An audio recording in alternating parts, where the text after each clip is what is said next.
Now अब हम यहाँ पे डिस्कस करेंगे क्वेश्चन नंबर 6 में जो पार्ट नंबर 2 है और पार्ट नंबर 1 ऑलरेडी हमने डिस्कस किया है।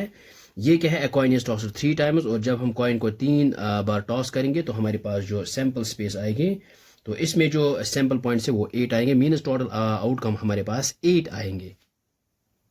सो ये हमने यहाँ पे लिखा है कॉइन इज टॉस्ड 3 टाइम्स और ये हमारे पास सैंपल स्पेस यहाँ पे आएंगे और ये ऑलरेडी हमने डिस्कस किया है। और अब हम यहाँ पे लेते हैं पार्ट नंबर 2 और ये है E is event at least 2 heads और F is event at most 2 heads। तो यहाँ पे लेते हैं E such that now ये हमने यहाँ पे लिखा है, सेकंड पार्ट लिया है E is event at least 2 heads, तो at least 2 heads यहाँ पे होने चाहिए। तो इसमें ये आएगा और ये भी आएगा और ये भी आएगा, ये भी आएगा, बस यही 4 आएंगे यहाँ पे। तो हम यहाँ पे लिख सकते हैं ये हमने यहाँ पे लिखा है एट लीस्ट यहाँ पे 2 हेड्स होने चाहिए, कम से कम 2, अगर 3 भी होंगे तो ये भी इसी में आएगा।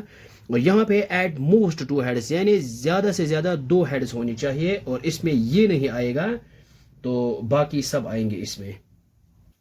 ये हमने यहाँ पे लिखा है, इसमें एट मोस्ट 2 हेड्स मीनस सिर्फ ज्यादा से ज्यादा 2 हेड्स होनी चाहिए और इसमें ये एक नहीं आएगा, बाकी सभी आएंगे।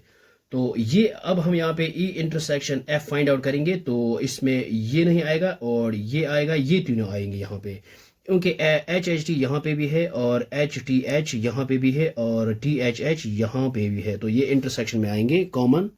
ये हमने यहाँ पे लिखा इंटरसेक्शन में ये तीनों आएंगे। अब हम यहाँ पे probability of E intersection F find out करेंगे, तो ये आएगा 3 अपॉन टोटल है यहाँ पे 8 और probability of E find out करेंगे, ये आएगा हमारे पास ये 4 है मीनस 4 अपॉन 8 और probability of F find out करेंगे तो यहाँ पे आएंगे ये 7 अपॉन 8।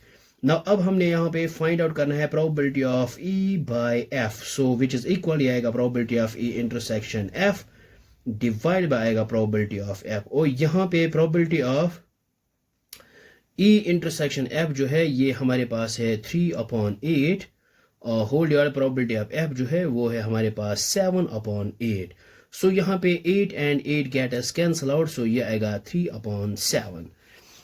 आई होप आपको ये समझ में आया होगा, ये बहुत ही आसान है। Thanks for watching this video.